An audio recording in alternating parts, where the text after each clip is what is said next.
For 17 days, Captain Elara Voss had tracked Prince Daemon Ashford through the labyrinth of the lower reaches, the forsaken underbelly of the grand city of Stellareth, where the Empire pretended its failures did not exist.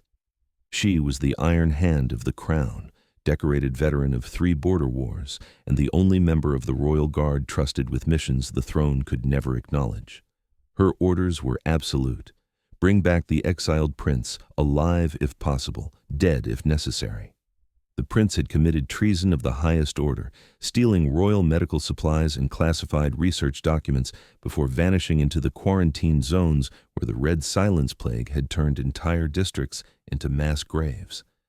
She expected to find a desperate criminal holed up in some abandoned warehouse, surrounded by black market dealers and the dregs of society. What she found instead stopped her dead in her tracks. The scent hit her first, not the expected stench of decay and desperation that permeated the lower reaches, but something clean and sharp. Antiseptic mixed with burning sage, the smell of a working medical facility. She had tracked him to the ruins of what had once been the Mercy Quarter, a district that had been sealed and abandoned when the first wave of Red Silence had swept through 6 months ago.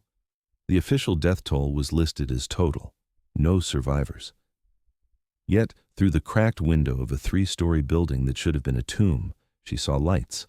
Not the flickering of makeshift fires, but the steady glow of oil lamps arranged with purpose and care. Elara approached with tactical precision, her hand on the pommel of her short sword, her other hand holding the royal warrant that gave her authority to use lethal force. Every instinct honed by years of combat screamed that this was wrong, that no ambush should smell like medicine, that no trap should sound like children's laughter. Yes, laughter, clear and bright, echoing from inside the building where only corpses should remain. She scaled the fire escape with practiced silence, centuries of guard training making her movements liquid and ghost quiet. Through a second-floor window, she finally saw him. Prince Daemon Ashford, 3rd son of King Valorian the Stern, the glittering disappointment as the court had called him, stood in what had been converted into a makeshift hospital ward. But he was not cowering or plotting. He was kneeling beside a child, no more than 7 or 8 years old, covered in the telltale crimson lesions of Red Silence. The disease that had no cure, that killed within 5 days of first symptoms, that the royal physicians had declared impossible to treat. The prince held the child's hand, speaking in low, gentle tones as he carefully applied a pale blue salve to the lesions. And impossibly, the child was smiling.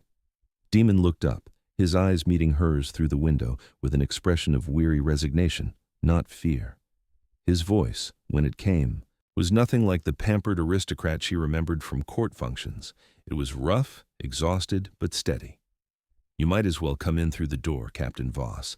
The window latch is broken and you will injure yourself climbing through. The children have been through enough without witnessing a member of the royal guard taking an undignified tumble. He had known she was there. For how long?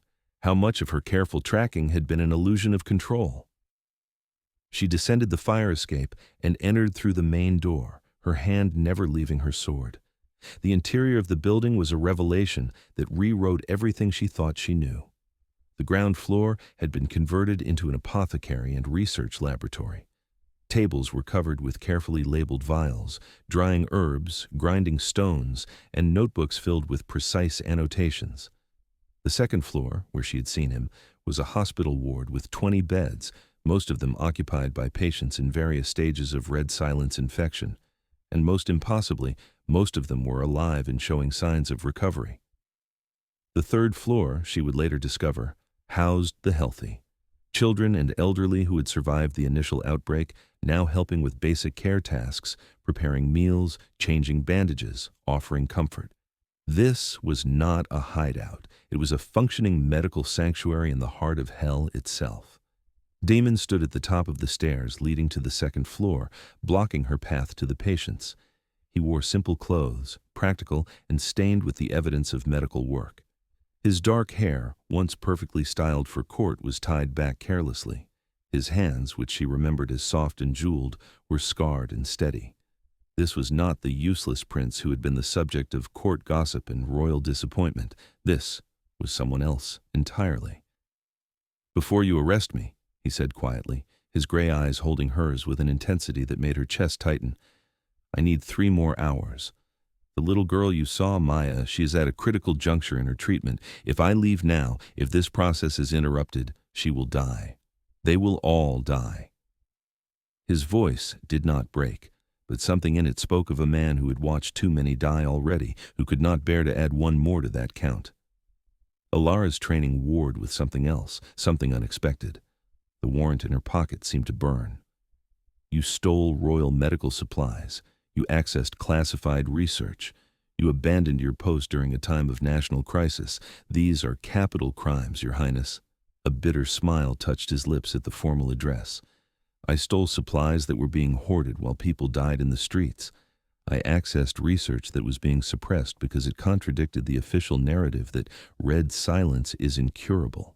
And I abandoned a post where I was nothing more than a decorative waste of space in order to come here and do something that actually mattered. He gestured to the ward behind him. But yes, Captain, I am guilty of all those things. So please arrest me. Drag me back to the palace in chains. Execute me in the public square if that is what my father wishes. But give me 3 hours to finish what I started here. Give Maya and the others a chance to live. It was the lack of pleading in his voice that decided her. This was not a man begging for mercy. This was a physician asking for time to complete a procedure. She had been given discretionary authority on the timing of the arrest. 3 hours would not alter the ultimate outcome. Show me, she said, surprising herself. Show me what you are doing here. Prove to me that this is not just some elaborate scheme, and I will give you your 3 hours. The relief that flashed across his face was quickly hidden, but she had seen it. He nodded once and turned, leading her into the ward. The next 3 hours rewrote everything Elara Voss thought she knew about duty, honor, and what it meant to serve the crown. Daemon moved through the ward like a man conducting a symphony, each action precise and purposeful. He showed her his research notes, written in a clear hand that spoke of obsessive attention to detail. He had started with the official studies, the ones that declared red silence incurable, and found the flaw in their methodology. They had been looking for a single cure, a magic solution. But red silence was not one disease. It was 3 separate infections working in concert, each weakening the body's defenses against the others. Separately, each could be treated. Together, they were lethal, but only if you did not know the sequence. The royal physicians were not incompetent, Daemon explained as he prepared a series of injections for a teenage boy showing early symptoms. They were constrained by doctrine. The medical academy teaches that diseases are discrete entities. They could not conceive of a triumvirate pathogen. I only discovered it because I was willing to be wrong. He administered the first injection, checking the boy's pulse, making notes. The first compound suppresses the initial viral infection, the one that causes the fever and weakness. This gives the body enough strength to fight the secondary bacterial infection. Once that is under control, the third element, a parasitic organism in the blood, can be eliminated. He showed her slides under a microscope he had clearly salvaged and repaired. She saw the organisms he described, saw how they interacted, saw the terrible elegance of the disease. Why did you not bring this to the royal physicians? She asked, though part of her already knew the answer. His laugh was hollow. I tried, Captain. I presented my findings to the chief physician, to the Minister of Health, to my own father. Do you know what they told me? That I was wasting their time. That a prince who had failed at swordplay, at statecraft, at every traditional princely duty, could hardly be expected to understand medicine. That I should leave healing to the healers and focus on not embarrassing the crown further. The bitterness in his voice was sharp enough to cut. So I stopped asking for permission. I took what I needed and came here, where people were dying because the Empire had decided they were acceptable losses. They moved through the ward together, and Elara found herself assisting, holding patients steady during injections, recording symptoms, helping to change bandages. The children, those who were healthy enough, followed Daemon like he was a hero from legend. They called him the kind prince, the healing hand, the light in the dark. They showed her their scars from the lesions that had healed, impossible proof that red silence could be beaten. An elderly woman named Mara, who served as Daemon's assistant, explained how he had arrived 6 months ago, alone, and carrying 2 heavy bags of stolen supplies. "We thought he was mad," she said with a toothless smile. "A prince in the forgotten district? We nearly threw him out. But then he saved young Thomas, the baker's son. The boy had been in the final stages, given hours to live. The prince worked through the night, and by dawn, Thomas was breathing easier. Within a week he was sitting up. Within 2, he was walking. We stopped asking where he came from. We just thanked the gods he had come at all." The 3 hours passed like minutes. Elara watched as Daemon completed Maya's treatment, saw the child's breathing steady, saw color return to her cheeks, saw her eyes open with clarity instead of fever delirium. "Mama," the girl whispered, and a woman who had been sitting vigil by another bed rushed over, tears streaming down her face. Daemon stepped back, giving them space, and in that moment, Elara saw the exhaustion that lined his face, the weight he carried. This was a man who had not slept a full night in months, who had given everything he had to this impossible mission. "Your 3 hours are up, Your Highness," Elara said softly. He nodded, moving to wash his hands in a basin of clean water, a ritual she had watched him perform between each patient. "Will you allow me to write instructions for Mara?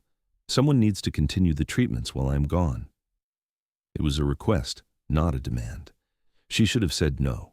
Every moment of delay was a violation of her orders. But she found herself nodding. He spent another 30 minutes writing detailed notes, explaining dosages, warning signs, emergency procedures. He showed Mara which supplies were critical, which could be substituted, where to find more if needed. He said goodbye to each patient by name, promised them he would return, a lie they both knew he could not keep. As they prepared to leave, a commotion erupted from the ground floor. Heavy boots on wood, the distinctive sound of armored men moving with military precision. Elara's hand flew to her sword as she recognized the cadence. Royal Guard, a full squad by the sound of it.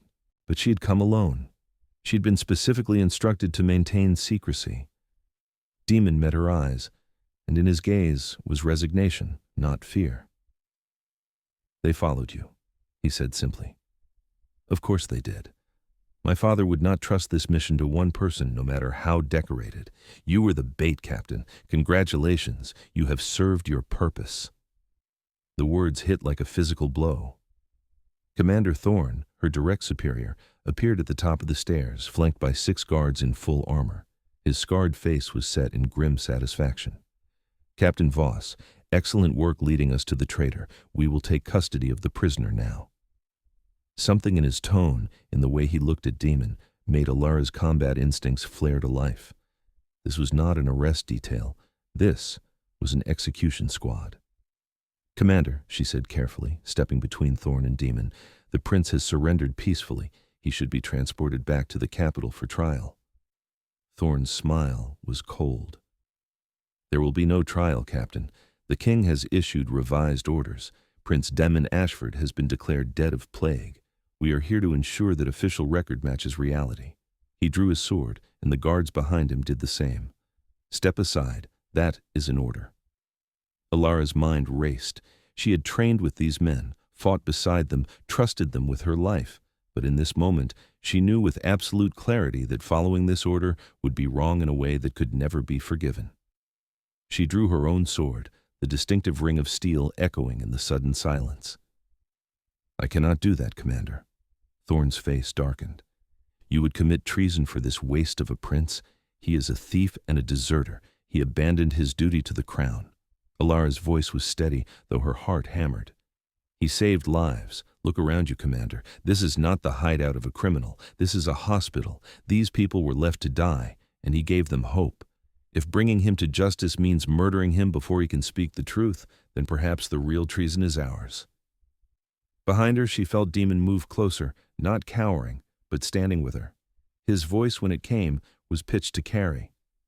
"The red silence cure works. I can prove it. Every person in this building is proof. Executing me will not change that truth. It will only prove that the crown values its pride more than the lives of its people." The patients, those who could move, had begun to gather at the edges of the room.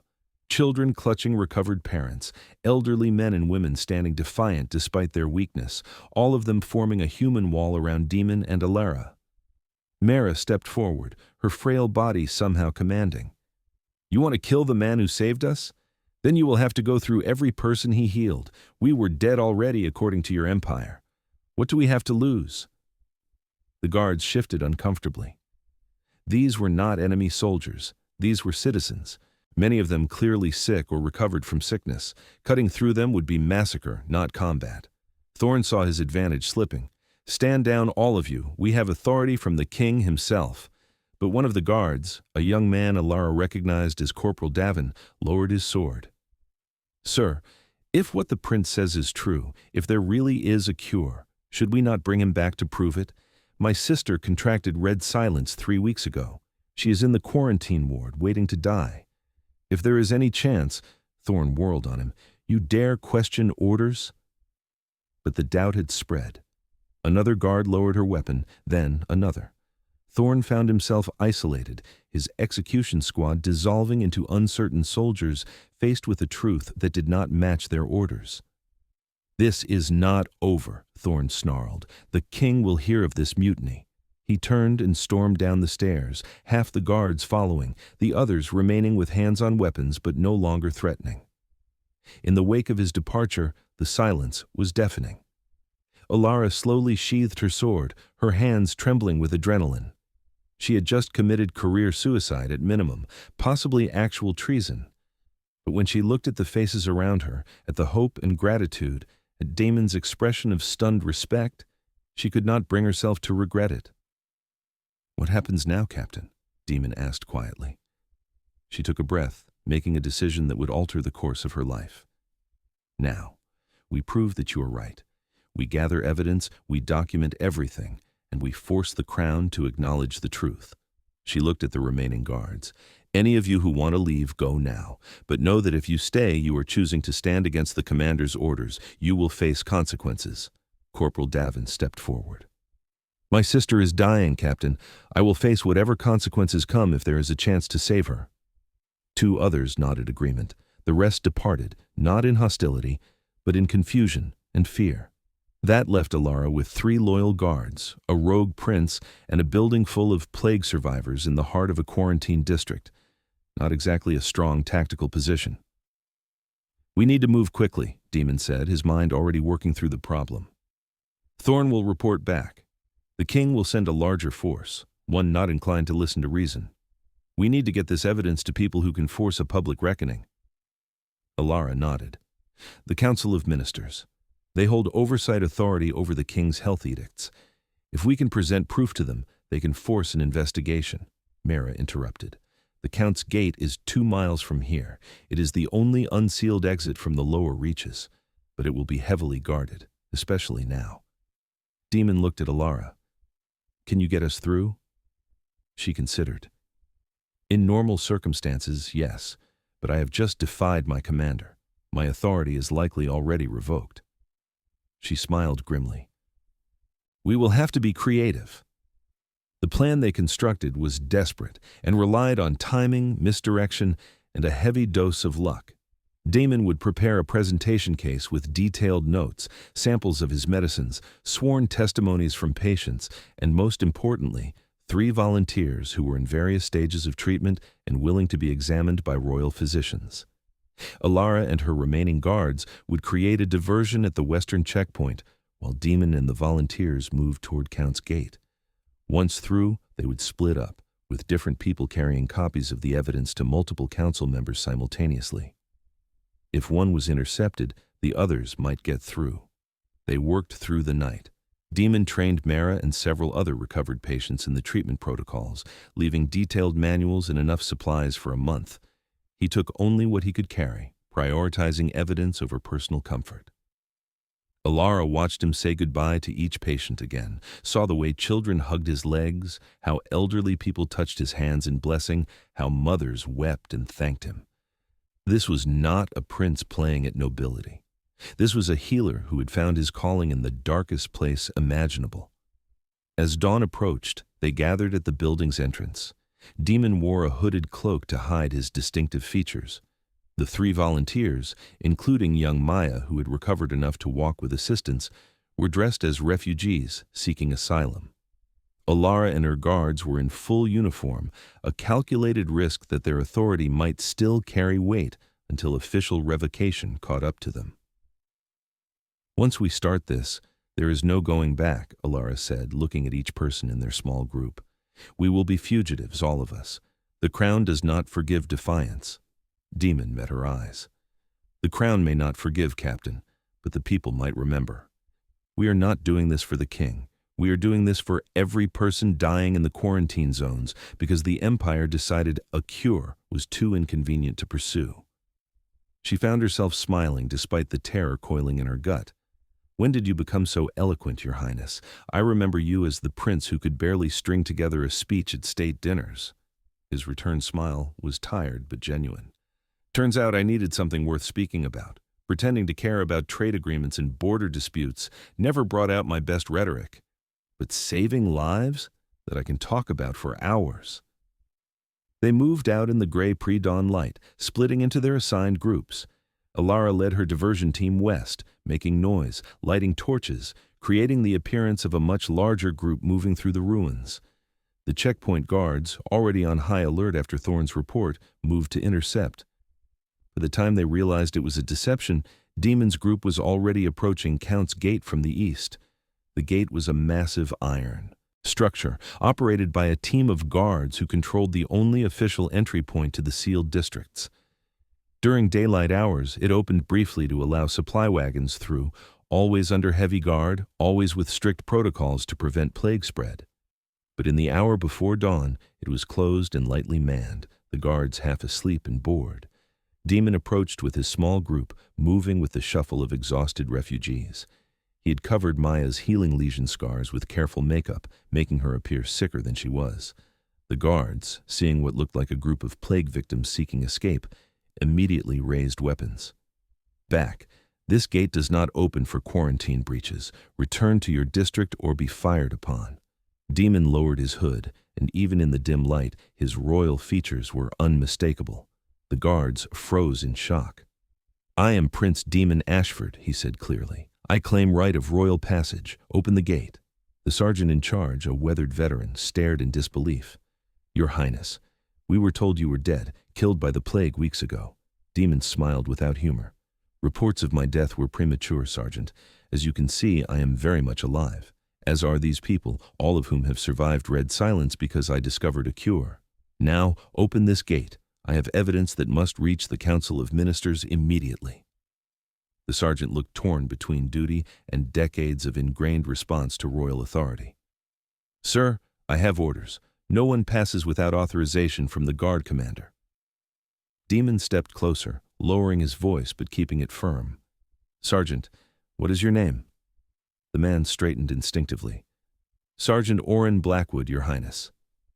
Daemon looked him in the eye. "Sergeant Blackwood, has anyone in your family contracted red silence?" The man's weathered face cracked, pain flashing across it. "My grandson, Your Highness. 2 weeks ago. He's in the northern quarantine ward. They say he has days left." Daemon reached into his bag and pulled out a vial of blue compound and detailed instructions. "This is the first stage of treatment. The instructions are clear. If your grandson is where I think he is, I trained a physician there last month. Show him this formula and tell him the kind prince sent you.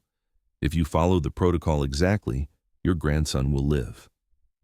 Sergeant Blackwood took the vial with shaking hands, staring at it like it was the most precious thing in the world. "This really works?" His voice was raw with desperate hope.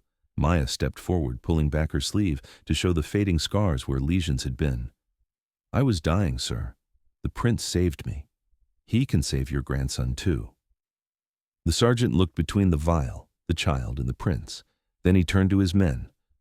"Open the gate," one of the guards protested. "Sir, our orders." Blackwood cut him off. "I have spent 30 years following orders that sent me to wars I did not understand. Orders that made me do things that still haunt my sleep. Orders that abandoned my grandson to die of a curable disease because some bureaucrat decided it was easier than admitting they were wrong. Today, I am following something else. Open the damn gate." The massive iron structure groaned as the mechanism engaged. The gate swung open, revealing the streets of the outer city, empty in the pre-dawn but alive with possibility. Daemon clasped the sergeant's shoulder. "Get that medicine to your grandson. Follow the instructions exactly. And Sergeant, thank you." Blackwood saluted with tears in his eyes. "No, Your Highness, thank you." They passed through the gate just as shouting erupted from the western side of the district. Elara's diversion was collapsing, the guards realizing they had been deceived. The group ran, Daemon supporting Maya, the other volunteers keeping pace despite their weakened states. Behind them, alarm bells began to ring, but they were through. They were in the city proper, and now it was a race to reach the council chambers before the full weight of the royal guard came down on them. The city was beginning to wake, merchants setting up stalls, bakers lighting ovens, the early shift of workers heading to the textile mills and smithies. Daemon's group looked exactly like what they were, desperate refugees fleeing something terrible. People gave them a wide berth, but no one tried to stop them. They navigated through alleys and side streets, avoiding main thoroughfares where guard patrols would be heavy. Elara had given Daemon a detailed map of the city's service routes, paths used by sewage workers and maintenance crews that the nobility pretended did not exist. These passages allowed them to move unseen beneath the city's polished surface. They emerged 3 blocks from the council chambers, a grand building of white marble where the empire's ministers gathered to advise the king and oversee the various functions of state. It was early, but the council was in emergency session, Daemon knew, called to discuss the plague's spread and the failure of containment measures. Perfect timing if they could get inside. The building was guarded, but not heavily.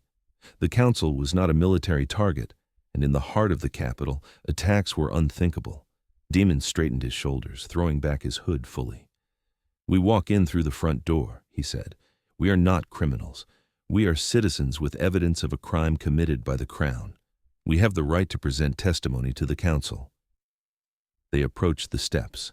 The guards, seeing a prince they believed dead, leading a group of obvious plague survivors, reacted with confusion rather than aggression. "Your Highness, what is the meaning of this?" Daemon's voice rang clear. "I am here to present evidence to the Council of Ministers regarding the Red Silence Plague. I have proof of a cure and evidence of deliberate suppression of treatment under the old laws of petition. I claim right to address the council in session." It was an ancient right, rarely invoked but technically still valid.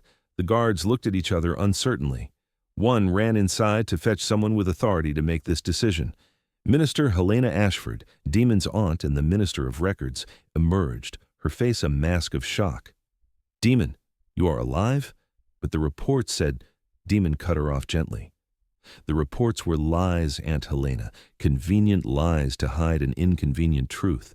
I need to address the council. People are dying while the cure sits suppressed in royal vaults. You taught me that truth matters more than comfort. Will you let me speak?"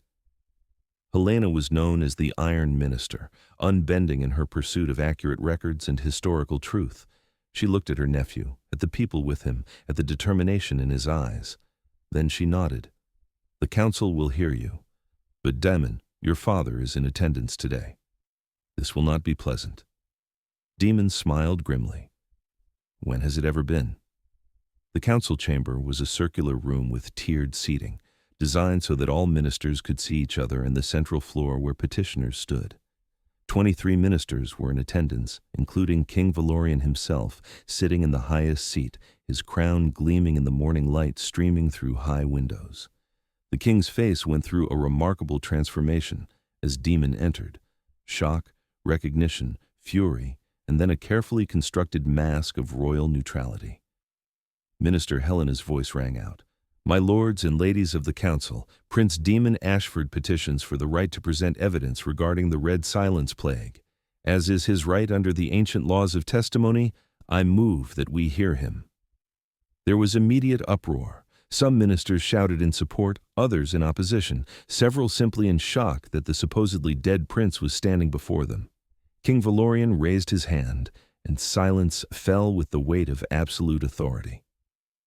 "The council will hear the prince," he said, his voice carefully neutral, "though I'm most curious to hear how my son, declared dead of plague these 3 weeks past, stands before us now." It was a trap, an implicit accusation of deception.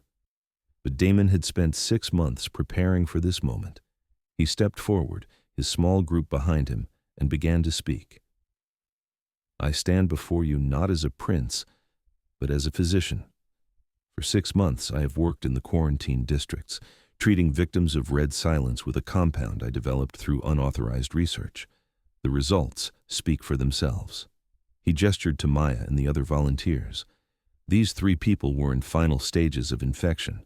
According to royal physicians, they should have died within days. Yet here they stand, healed and recovering. I have treated over 200 patients with a 78% survival rate. Red silence is not incurable. It never was. The chamber erupted again. Daemon raised his voice. The royal physicians declared it incurable because they were looking for a single pathogen. Red silence is actually 3 separate infections working in concert. Treated separately, in sequence, they can be beaten. I have detailed notes, samples of the compounds, sworn testimonies from survivors, and volunteers willing to be examined by any physicians this council appoints. He pulled out documents, spreading them on a table. I also have evidence that my research was presented to the chief physician and the Minister of Health 4 months ago, and was deliberately suppressed. I have copies of the rejection letters stating that my findings were not worth pursuing and that I should leave medicine to qualified individuals. While I was told to abandon this research, over 3,000 people died in the quarantine zones. 3,000 lives that could have been saved if pride had not stood in the way of truth. King Valorian's face had gone pale, then red with barely contained fury. You stole royal property. You accessed classified research. You violated quarantine protocols. These are serious crimes, Daemon. The prince met his father's eyes without flinching. I did all those things, Your Majesty. I violated every law that stood between dying people and a treatment that works. I would do it again. The only crime that truly matters here is that the Empire let people die rather than admit it was wrong. Minister Kershaw, the Minister of Health, stood, his face purple with rage. This is preposterous. The research is complex. A prince who has failed at every traditional duty could not possibly have made a breakthrough that eluded our finest physicians. Daemon smiled coldly. Then examine my work, Minister. Appoint your finest physicians to review my notes, to test my compounds, to examine my patients. If I am wrong, you can execute me for theft and treason with a clear conscience. But if I am right, you will have to explain to every family who lost someone to this plague why you refused to even consider a cure because it came from someone you deemed unqualified. The trap was sprung. If the council refused to examine the evidence, they would be admitting they valued hierarchy over truth. If they examined it and found it valid, they would have to acknowledge a massive failure in the medical establishment and possibly criminal negligence. Minister Helena spoke into the tense silence. I move that we appoint an independent panel of physicians to examine Prince Daemon's evidence and patients. If his claims are validated, we proceed with immediate mass production of treatment. If not, he faces full legal consequences for his actions. It was the only logical course. One by one, ministers voted in favor. Even King Valorian, though his eyes promised future reckoning, could not vote against examining evidence that might save lives. The motion passed unanimously. Daemon was placed under house arrest in the council building while the examination proceeded. Maya and the other volunteers were taken to the Royal Medical Wing, where they would be studied by physicians who had declared their conditions hopeless. Elara Voss, who had slipped into the back of the chamber during Daemon's testimony, was also arrested, along with the 3 guards who had aided them. They were held in comfortable but secure rooms, their fate tied to the outcome of the medical investigation. The next 3 days were agony. Daemon was not allowed to participate in the examination of his own work, forced to simply wait while physicians pored over his notes and examined his patients. He paced his room like a caged animal, starting at every sound, wondering if the guards coming would be bringing news of validation or execution. On the morning of the 4th day, the door opened, and Minister Helena entered, her face unreadable. "Daemon," she said quietly. "The panel has reached a conclusion." He stood, forcing his hands to remain steady. And Helena's mask cracked and tears streamed down her weathered face. "You were right. About all of it. The triumvirate pathogen structure, the treatment sequence, everything. They tested your compounds on 15 patients in the northern quarantine ward. All 15 are showing improvement. The chief physician is resigning in disgrace. Minister Kershaw has been placed under investigation for suppression of medical research. And the king, she paused, struggling with the words. Your father has ordered full production of your treatment. Distribution begins within the week. You have saved thousands, perhaps hundreds of thousands of lives. Daemon sat down hard, his legs suddenly unable to support him. And the charges against me? Helena smiled through her tears. Dismissed. The council has declared you a hero of the realm. There is talk of medals, commendations, public ceremonies. She sat beside him, taking his hand. You did it, nephew. You beat them all. The physicians who said you were not smart enough, the ministers who said you were not important enough, even your father who said you were not prince enough, you proved them all wrong. Daemon thought of the faces in the hospital ward, of Maya's smile, of Sergeant Blackwood's desperate hope, of Captain Voss standing between him and execution despite the cost. I had help, he said softly. None of this happens without people who chose to believe, even when it cost them everything. The public ceremony 3 weeks later was simultaneously the most triumphant and most uncomfortable day of Daemon's life. He stood on the palace balcony, wearing formal court attire for the first time in months, as King Valorian placed the Star of Valor around his neck, the highest civilian honor the realm could bestow. The crowd below roared its approval, thousands of voices chanting his name. Behind the public display, however, the relationship between father and son remained ice. Valorian had not forgiven the embarrassment, the public revelation of his administration's failures, the forced acknowledgement that his disappointing third son had accomplished something the entire royal establishment could not. They spoke only when protocol demanded, their words correct and hollow. Daemon was given a formal position as royal physician and head of a new institute for disease research with full authority and budget to pursue his work. It was everything he had needed when he started, now given freely because it would be too costly to refuse. He accepted with grace, but privately the honor felt hollow. The position was a gilded cage, a way to control him, to make sure his future discoveries went through proper channels where they could be managed, suppressed if necessary, or credited to the crown. He went through the motions of setting up the institute, hiring staff, establishing protocols. But his heart remained in the lower reaches, in the makeshift hospital where he had worked not as a prince, but as a healer.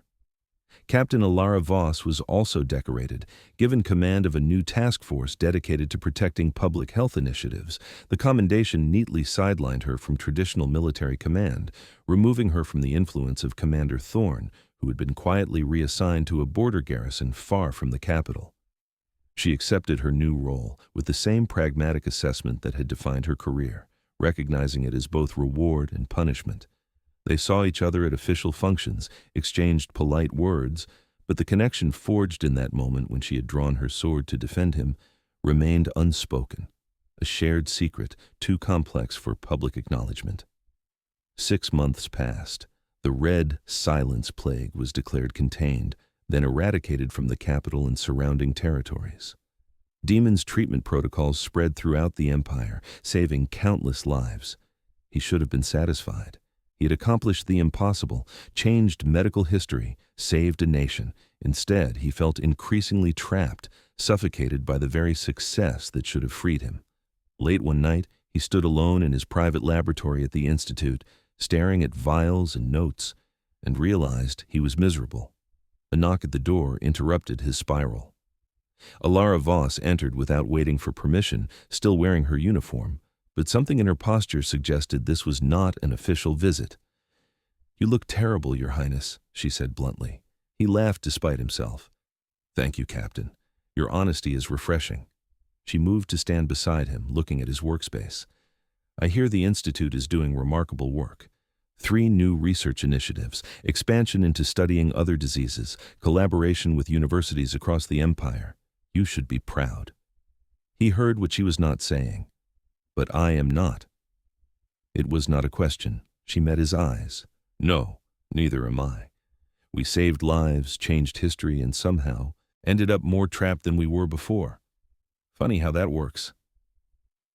They stood in silence for a moment, two people who had defied an empire together, now struggling with the consequences of victory.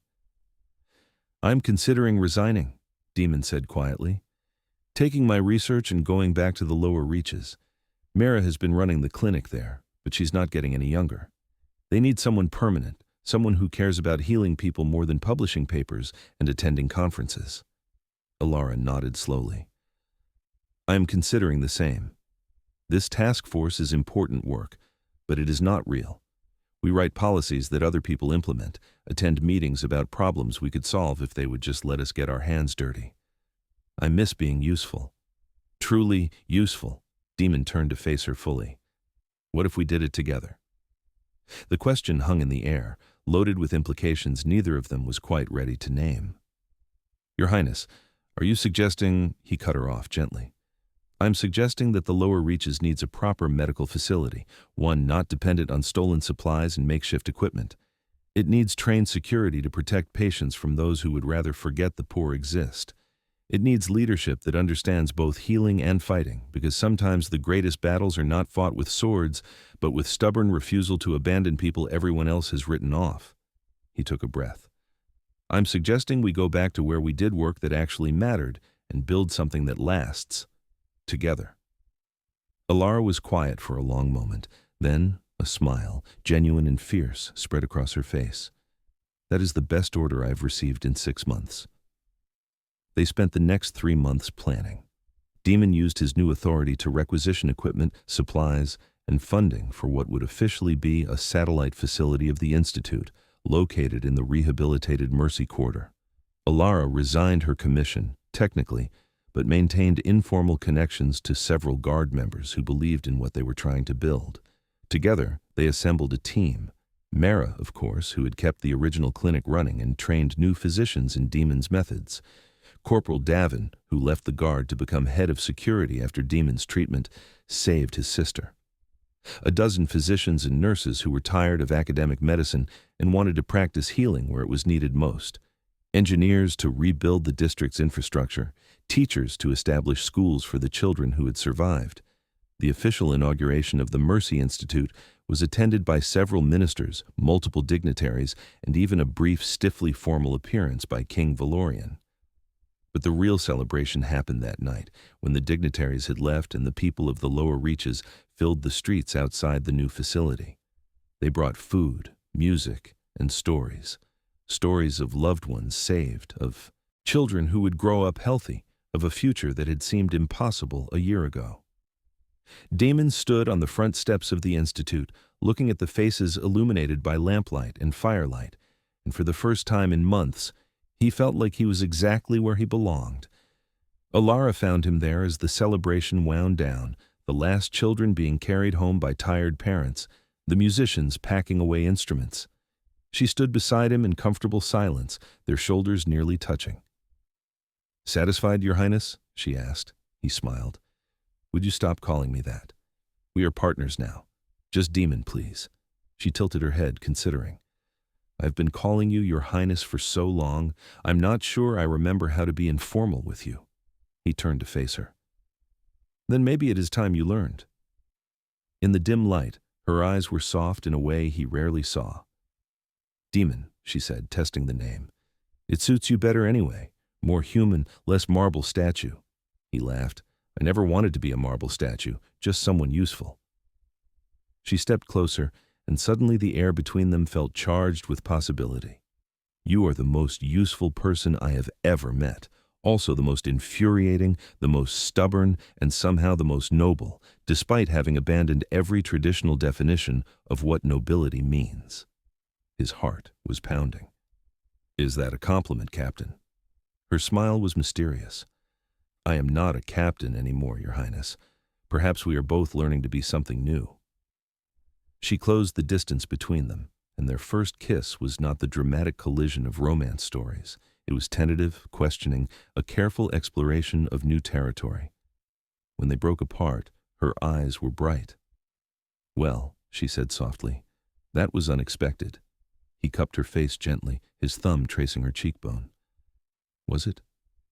I've been thinking about kissing you since the moment you drew your sword against your commander for me. She leaned into his touch. And I've been thinking about it since I watched you spend 3 hours saving a child's life while knowing you would be arrested the moment you finished.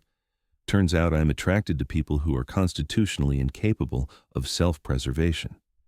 They stood on the steps of the Institute, holding each other as the last lights in the surrounding buildings winked out, and Daemon felt something settle in his chest that he had not known was missing. Purpose was important. The work was important. But this connection with someone who saw him not as a prince or a disappointment or a hero, but simply as a man trying to do right in a world that made it difficult, this was something he had not known he needed. They began the real work the next morning. The Institute was more than a hospital. It became a community center, a school, a place where people who had been abandoned by the Empire could find resources, education, and dignity. Daemon practiced medicine, but he also taught, training a new generation of physicians who understood that healing was not just about technical skill, but about seeing patients as people. Elara established security protocols that protected without intimidating, trained guards who understood they were there to serve the community, not police it.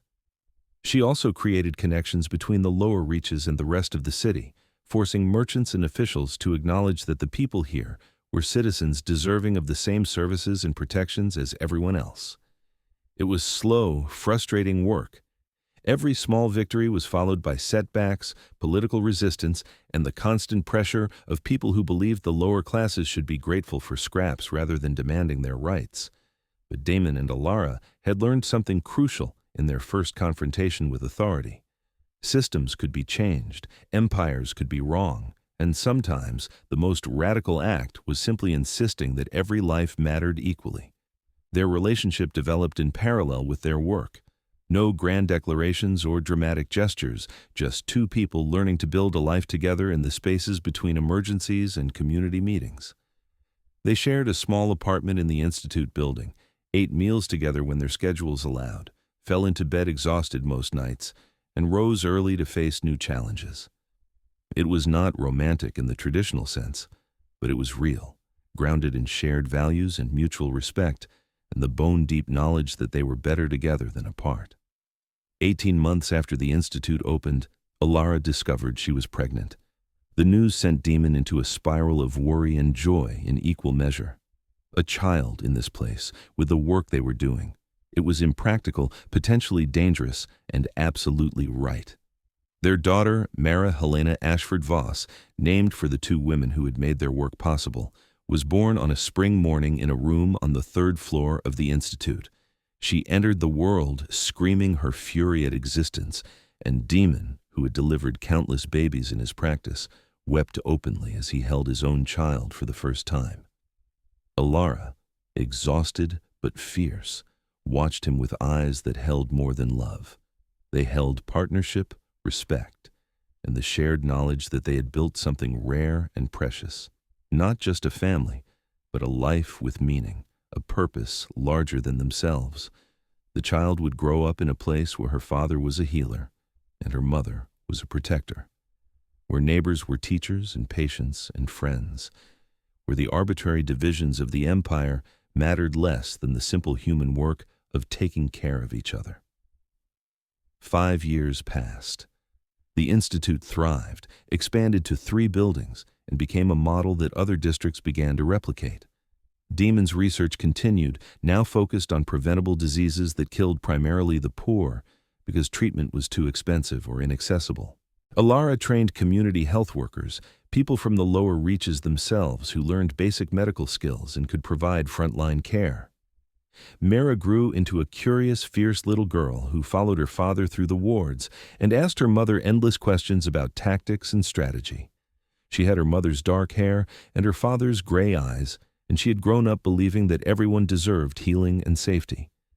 The empire had not magically reformed. Inequality still existed. The palace was still remote and often indifferent.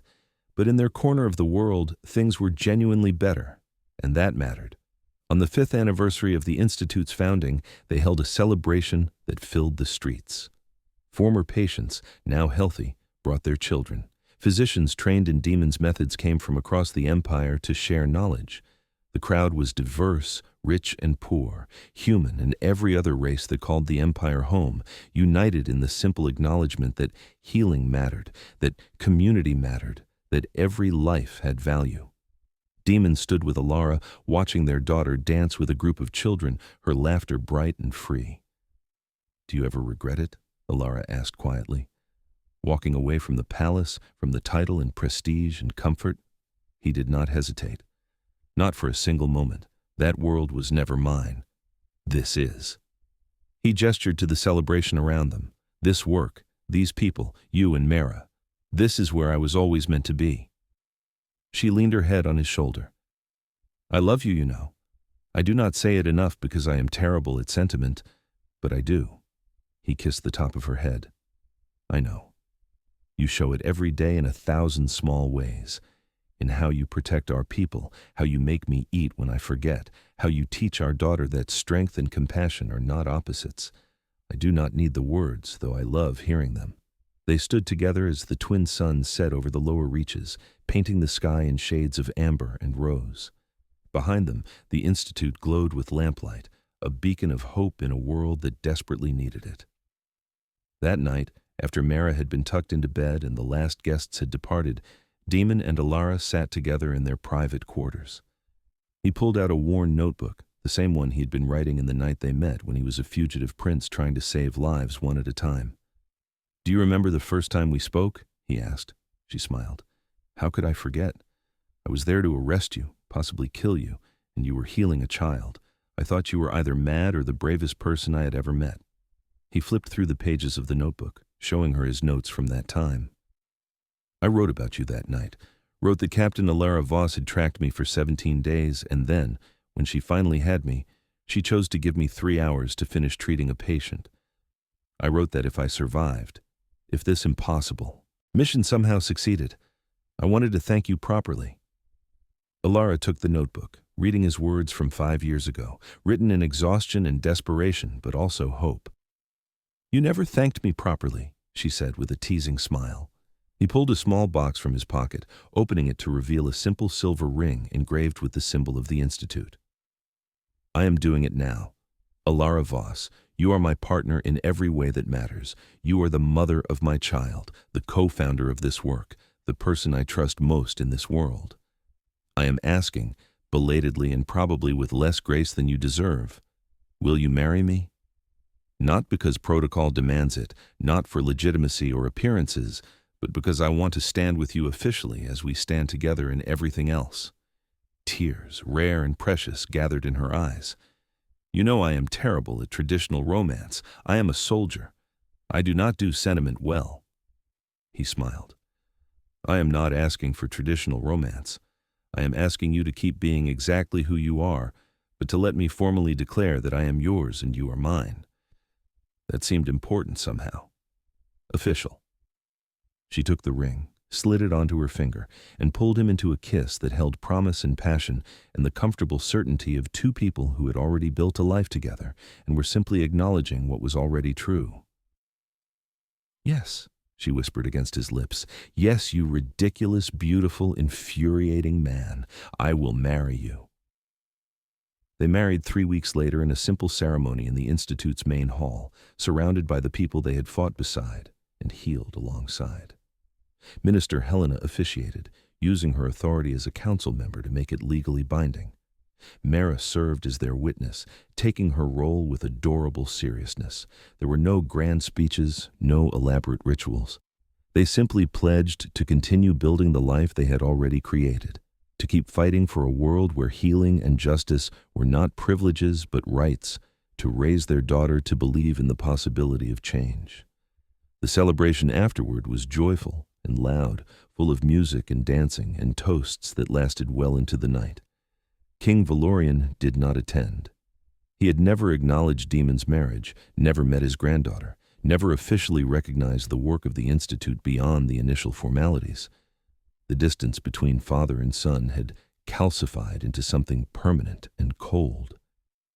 Daemon told himself it did not matter, that he had built a real family and did not need the approval of a man who had never truly seen him. Most days, he believed it. But sometimes, in quiet moments, he felt the ache of a relationship that had never been, and now never would be. Elara, who understood loss and complicated family dynamics, did not try to fix it. She simply held him when the weight of it became too much, and reminded him that family was not just about blood, but about choice and commitment.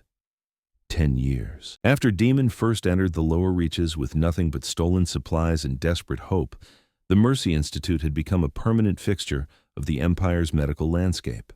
It had trained hundreds of physicians, treated tens of thousands of patients, and fundamentally changed how the Empire thought about public health. Daemon was widely considered one of the most influential medical minds of the age, though he still preferred direct patient care to administrative duties. Elara had built a security and public safety model that had been adopted by 3 provinces, proving that protection and service could coexist. Their daughter Mara, now 10 years old, was showing signs of her father's scientific mind and her mother's strategic thinking, a combination that suggested she would be formidable in whatever path she chose. The plague that had started everything was now a historical footnote, a disease that had once killed thousands but was now routinely prevented and easily treated when it did appear. New challenges had emerged, other diseases, political upheavals, the constant struggle to maintain funding and support for work that primarily benefited those without power. But the foundation they had built held strong. On a cool evening in early autumn, Daemon found himself back in the original building where it had all begun. The structure had been renovated, modernized, but the basic layout remained the same. He stood in what had been the makeshift ward where Elara first saw him treating Maya, now a proper hospital floor with real equipment and trained staff. Maya herself had just graduated from the Institute's medical training program, ready to begin her own practice. She had become a physician because a prince had refused to let her die, and now she would save others in turn. The circle was complete. Elara joined him, as she often did when he needed to remember why they did this work. She was older now, threads of silver in her dark hair, lines around her eyes from squinting at reports and smiling at their daughter. But her presence was still a solid, comforting weight, an anchor that kept him grounded when the work threatened to overwhelm. "Feeling nostalgic?" she asked. He smiled. "Remembering. There's a difference." He pointed to the spot where he had knelt treating Maya. "I knelt there, certain I was about to be arrested, probably killed, but determined to finish what I had started. You stood where you are now, trying to decide if I was a criminal or something else." She moved to stand beside him, their reflections visible in the dark window. "You were both. A criminal by the Empire's law, something else by any law that actually mattered." He turned to face her, taking her hands. "I never thanked you properly for that first act of trust. You gave me 3 hours when you could have arrested me immediately. You stood between me and an execution squad when it cost you everything. Every good thing that came after started with your choice. To see past orders and protocols to what was actually right." Elara shook her head.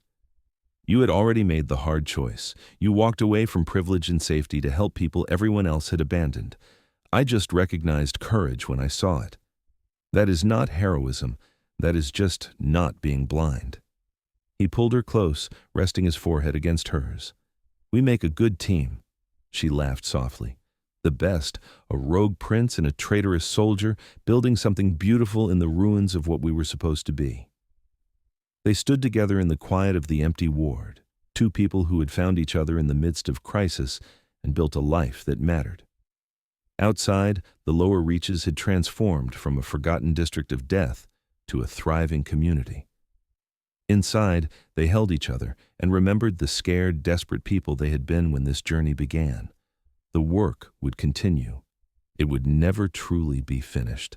There would always be new diseases to study, new inequalities to fight, new people who needed healing and protection. But they had proven something important, that systems could change, that one person standing up for what was right could inspire others to do the same, that the most radical act was often simply refusing to accept that suffering was inevitable.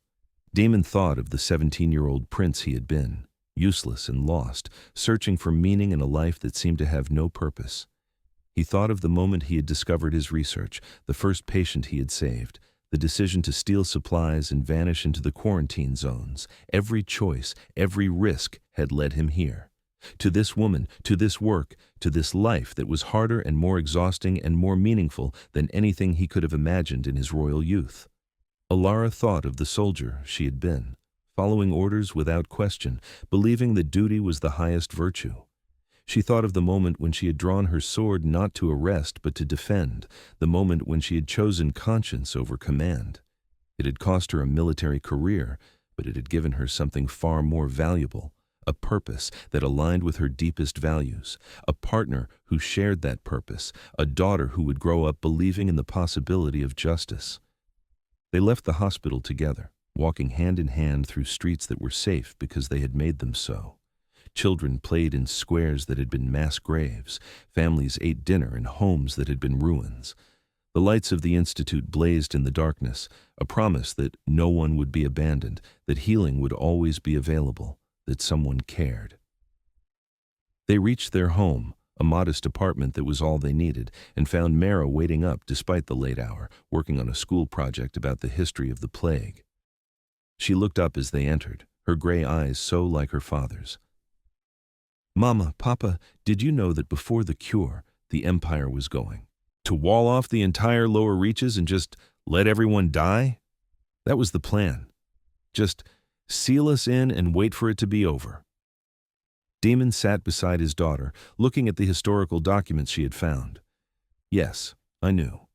That was part of why I could not stay silent, could not follow orders to abandon my research.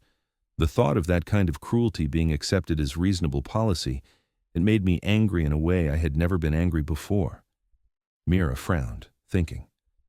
"But you stopped it. You and Mama and all the people who helped. You made them see that it was wrong." Elara joined them, sitting on Mara's other side. "We did not stop it alone. We showed people a different option, and they chose to believe in it. That is the important part. Change does not come from one person. It comes from many people deciding that something better is possible." Mara was quiet for a moment, then looked between her parents. "I want to do that too. Not healing, maybe. I do not think I have Papa's gift for medicine, but I want to make things better. Fight for people who cannot fight for themselves." Daemon felt his throat tighten with pride and worry in equal measure. "It is hard work, little one. It will break your heart more times than you can count. You will face opposition from people who benefit from systems staying exactly as they are. You will be called naive, idealistic, dangerous." Mara lifted her chin, and in that moment she looked exactly like her mother. "Then I will be in good company. You were all those things and you changed the world anyway." Elara laughed, pulling their daughter into a hug. "We raised her too well. She's going to give us gray hairs." Daemon joined the embrace, holding his family close. "She is perfect, fierce and principled, and determined to make the world better, just like her mother." That night, after Mara had finally gone to bed, Daemon and Elara stood on their small balcony, looking out over the district they had helped rebuild. The twin moons rose over the city, casting silver light across rooftops and streets. Somewhere in the Institute, night shift physicians were treating patients. Somewhere in the city, children were sleeping safely, because someone had refused to accept their deaths as inevitable. Somewhere, the work continued, as it always would. Daemon pulled a small pot from the corner of the balcony, something he had been cultivating in secret. Inside grew the same herbs he had used to make the stew on the night Elara had first come to arrest him all those years ago. He had kept the recipe, had occasionally made the stew for special occasions, a reminder of beginnings and unexpected turns. "Do you remember the first meal we shared?" he asked. Elara smiled. "How could I forget? I was certain it was poisoned. I ate it anyway because the mission parameters said to gain your trust, and I figured dying of poison was better than reporting failure to Commander Thorne." He laughed. "It was not poisoned. It was actually quite good, if I may say so." She leaned against him. "It was. I remember thinking that if I was going to be arrested for dereliction of duty, at least I would have had one last decent meal." He kissed her temple. "Would you like me to make it again? Tomorrow, for dinner. Our anniversary, more or less. 17 days of tracking, 3 hours of negotiation, 10 years of building something that matters, worth commemorating with a pot of stew. She turned in his arms, her expression soft with love and memory. I would like that very much, though I should warn you, Mara will ask for the story again, and she is old enough now to understand the treason and violence parts we edited out when she was younger. Daemon smiled. Then we will tell her the truth, that sometimes following orders is easy, but doing right is hard, that her mother was the bravest person I ever met because she chose conscience over career when it mattered most. That love and purpose found us in the middle of a plague ward, and we built a life on the foundation of that impossible meeting. They stood together in the moonlight, two people who had each other and a daughter and work that gave their lives meaning. The empire rolled on around them, not perfect, still full of inequality and injustice, still requiring daily struggle to make it incrementally better. But in their corner of the world, in the streets of the lower reaches and the halls of the Mercy Institute, things were genuinely different. People lived who would have died. Children learned who would have been forgotten. A community thrived where there had been only abandonment. And at the center of it all, a prince who had become a physician and a soldier who had become a protector stood together, their partnership the unshakable foundation on which hope was built. The hunt was long over. The work would never end. But they had each other. They had purpose. They had a daughter who would carry their values forward, and they had the quiet satisfaction of knowing that when history looked back on this time, their chapter would be one of courage, compassion, and the stubborn refusal to accept cruelty as inevitable. That was enough, more than enough. It was everything.